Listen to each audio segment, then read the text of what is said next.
Olá pessoal! Hoje o vídeo terá uma vibe mais clássica.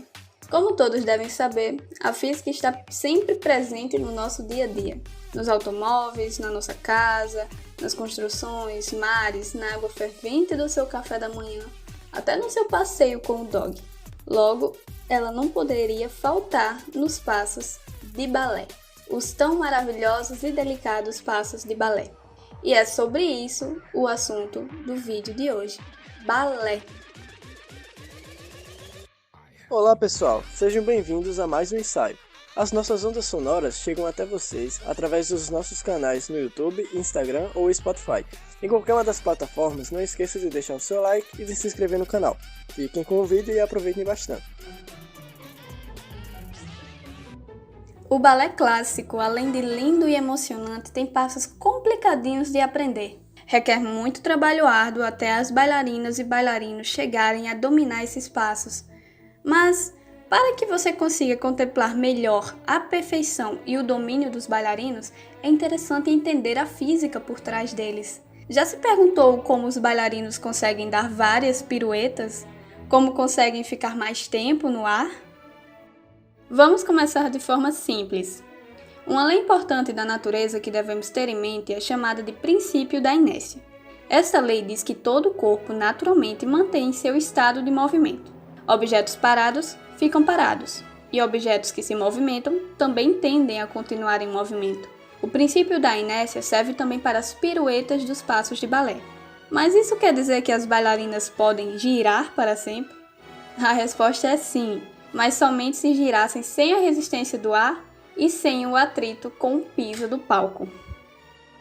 Como a inércia tende a manter o movimento, para que se altere o movimento, quer dizer, para que a bailarina fique mais rápida ou mais lenta, é necessária uma força externa à bailarina. A resistência do ar e o atrito com o palco sempre fazem uma força no sentido de reduzir o movimento e por isso a bailarina acaba parando.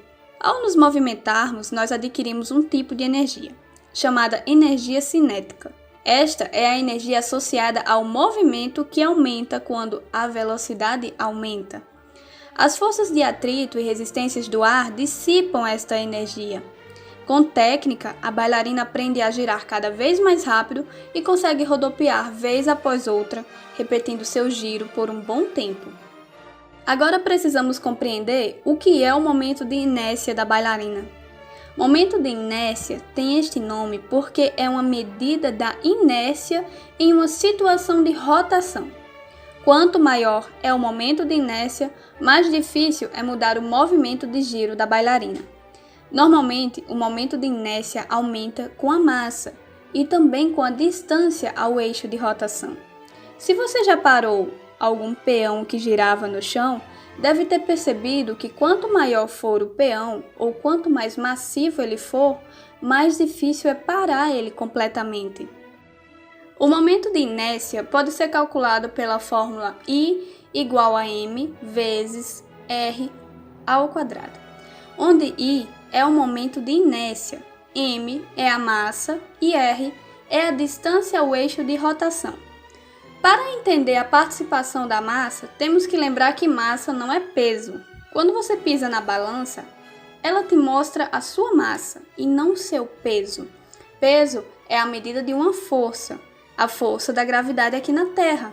É por isso que se algum dia você for à Lua, terá um peso diferente lá, mesmo tendo a mesma massa.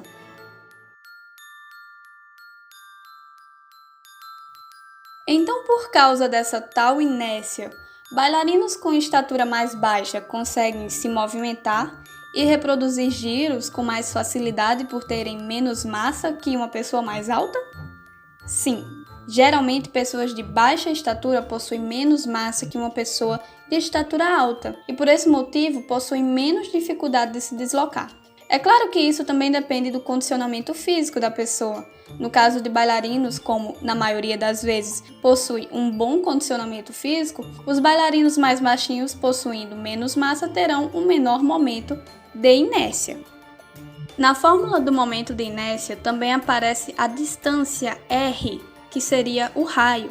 Para entender esta distância de forma simplificada, imagine um compasso traçando uma linha no movimento da bailarina durante o giro dela.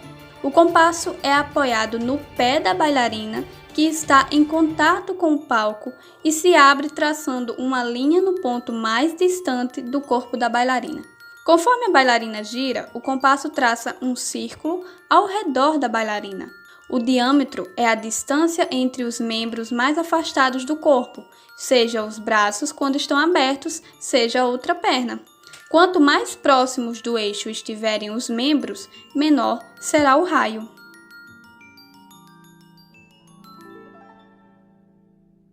Retornando à explicação do momento de inércia, na fórmula temos a massa e o raio ao quadrado. Se nós aumentarmos a massa da bailarina, então o seu momento de inércia irá aumentar. Mas isso não acontece em uma bailarina que está no palco. O que é comum é ela abrir mais os membros, aumentando o raio e assim o seu momento de inércia. Isso é muito importante. A bailarina consegue ajustar seu momento de inércia apenas separando ou juntando seus membros perto do corpo. Neste ponto, você deve se perguntar: por que é importante controlar o momento de inércia? Ora, se você consegue ajustar sua inércia durante seu movimento, pode ficar mais fácil mudar de velocidade quando você quiser. É assim que as bailarinas conseguem girar de forma muito rápida. O conceito que está ligado a este fenômeno é chamado de momento angular. Se trata do produto entre o momento de inércia do corpo e a velocidade de rotação. Quando a bailarina gira, o momento angular dela não muda. Daí, quando ela aumenta seu momento de inércia, sua velocidade de giro diminui. Quando a bailarina junta os membros e diminui o momento de inércia, então gira bem rápido. Falaremos de um dos passos mais difíceis do balé, fouettes, uma sequência de giros em que a bailarina fica descendo e subindo na ponta do pé, executando várias piruetas, uma após a outra. Os braços vêm e vão com uma das pernas, sempre fazendo um movimento de ida e vinda próximo ao corpo. Vamos entender a física do fouette. A bailarina começa o passo empurrando o pé para gerar o torque. E o que é torque? De modo breve, torque está associado ao movimento de rotação de um corpo após a aplicação de uma determinada força sobre ele. Então, ao empurrar o pé sobre o chão, a bailarina aplica uma força que impulsiona seu corpo para cima, gerando o torque. Mas a parte mais exigente é manter a sua rotação. Lembra da dissipação de energia que falei anteriormente? Lembra que a força exercida pelo atrito do piso e a resistência do ar sobre o corpo da bailarina reduz o seu movimento? Então, para que ela possa se manter girando, a bailarina, em um curtíssimo intervalo de tempo, pausa, abaixando o pé que ela usa como base e sobe novamente na ponta do pé e girando. No momento que ela abaixa o seu pé, impulsiona mais uma vez com uma força e gera mais torque, ou seja, mais rotação. Ao mesmo tempo, seus braços se abrem para manter o equilíbrio. As piruetas da bailarina serão mais eficazes se ela conseguir manter o centro da gravidade dela constante. O centro de gravidade é o ponto de um corpo onde pode ser aplicada a força de gravidade de todo o corpo. É através do centro de gravidade que os corpos atingem ou não um ponto de equilíbrio. Os objetos só conseguem ficar de pé se seu centro de gravidade está bem apoiado. Os braços da bailarina indo e vindo também exercem um papel importante em seu equilíbrio e movimento.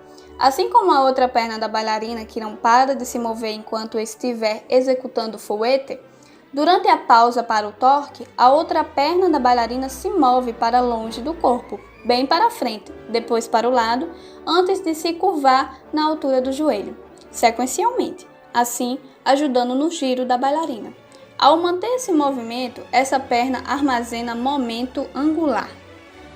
Quando a perna volta para perto do corpo, o momento angular que foi armazenado retorna para o corpo da bailarina, fazendo-a girar e girar.